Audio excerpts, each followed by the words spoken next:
जो इसराइल ने नक्शा दिया है ग्रेटर इसराइल का, उसमें लेबनान, शाम के भी कुछ इलाके शामिल हैं और उनको वो कहता है कि ये इसराइल का हिस्सा है। जब ये बात बाहर आई और फैली और अरब दुनिया ने इस पर ज़बरदस्त जो है रद्द-ए-अमल दिया, तो कुछ शरपसंदों ने इस तरह की अफवाहें और ख़बरें भी शुरू कर दी कि गिलगित बल्तिस्तान और बलूचिस्तान जो है ये भी इसराइल का हिस्सा है। हज़रत यकूब के जो लक़ब है इसराइल, उनका एक लक़ब था, उसी के नाम पर उनके जो उनकी औलाद थी वो बनी इसराइल कहलाई और उनके सबसे बड़े बेटे का नाम यहूदा था और उसी से इनको हम यहूदी कहते हैं।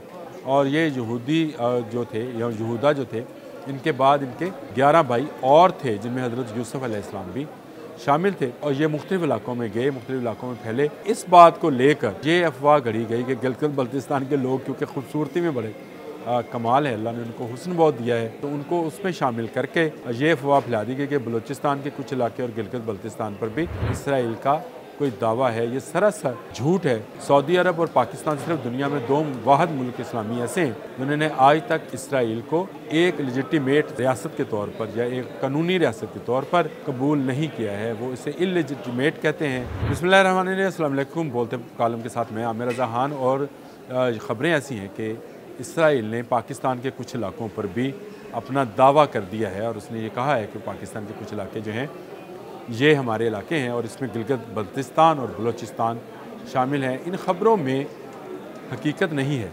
ये ख़बरें जो हैं ये सिर्फ अफवाहें हैं और सोशल मीडिया स्टंट है जो कि चलाया जा रहा है और ये बात फैलाई जा रही है। उसकी बुनियादी वजह यह है कि नेतन्याहू ने ग्रेटर इसराइल का जो है एक नक्शा पेश किया है जिस पर सऊदी अरब ने बहुत सख्त रद्द-ए-अमल दिया है और उन्होंने कहा है कि ये दूसरे ममालिक की खुद मुख्तारी और आज़ादी में खलल डालने वाली और उन पर काबज़ होने वाली बात है।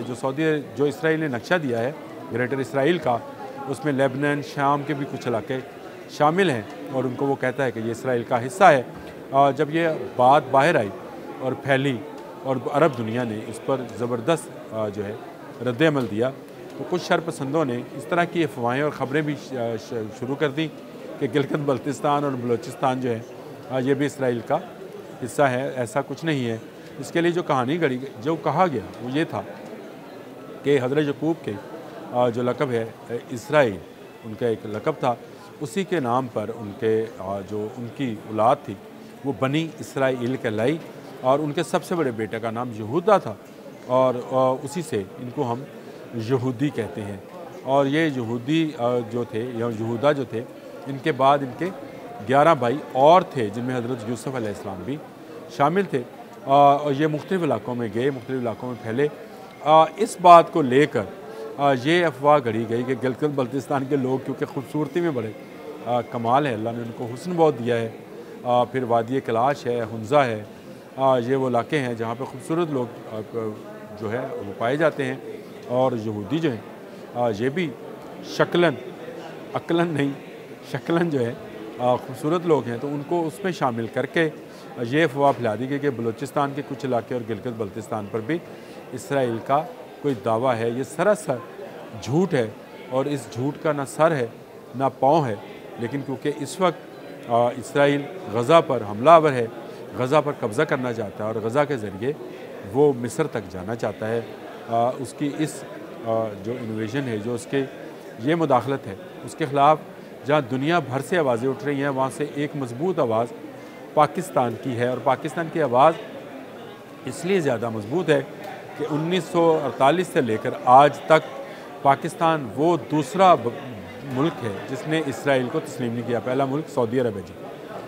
सऊदी अरब और पाकिस्तान सिर्फ दुनिया में 2 वाहिद मुल्क इस्लामी ऐसे हैं जिन्होंने आज तक इसराइल को एक लेजिटिमेट रियासत के तौर पर या एक कानूनी रियासत के तौर पर कबूल नहीं किया है, वो इसे इलेजिटिमेट कहते हैं। हज़रत कायद-ए-आज़म रहमतुल्लाह अलैह ने भी इसको जो है एक गैर फितरी रियासत करार दिया था, जिसका कब्ज़ा है इस वक्त इसराइल काबज़ है, यहूदियों का कब्ज़ा है इसराइल पर, जिसका नाम उन्होंने अब इसराइल रख लिया है। ये पहले शाम का हिस्सा हुआ करता था। फ़लस्तीन भी इसमें इसी के साथ इसका इलाका है और बैतुल मुक़द्दस जो हमारे लिए, यहूदियों के लिए, ईसाइयों के लिए मुक़द्दस जगह है, वो भी इसी इलाके में मौजूद है। इसराइल इस वक्त ताकत के नशे में जो है वो कहता है कि वो अरब ममालिक पर जो अरब ममालिक के कुछ हिस्से हैं वहाँ पर कब्ज़ा करेगा। तौबा नौज़ बिल्लाह तौबा। उन्होंने डॉक्टर इसरार अहमद तो कहा करते थे कि इसराइल की नज़रें मदीना पाक पर हैं और मदीना का वो अपना हिस्सा समझते हैं, और उनका कहना है कि ग्रेटर इसराइल जो है इसमें मदीना पाक भी आता है। ये गो उनके इरादे मज़मूम इरादे होंगे, लेकिन अभी जो अनाउंस हुआ है, जो भी नेतन्याहू ने इंटरनेशनली नक्शा पेश किया है, उसमें उन्होंने मदीना पाक को शामिल नहीं किया। अगर वो शामिल करता तो फिर मेरा ख्याल है सफ़ा हस्ती से मिट जाता, और पाकिस्तान उसके राह में इतनी बड़ी रुकावट है, उसका अंदाज़ा आप पाकिस्तान की फ़ौजी और अस्करी क़ुव्वत से लगा सकते हैं। पाकिस्तान एक एटमी मुल्क है, पाकिस्तान के पास अपनी मिसाइल टेक्नोलॉजी, अपने जहाज़ बनाने की टेक्नोलॉजी, अपने वेसल्स बनाने की टेक्नोलॉजी मौजूद है। अपनी आबदोज़ें जो हैं पाकिस्तान यहीं पर कराची नेशनल शिप में बना रहा है।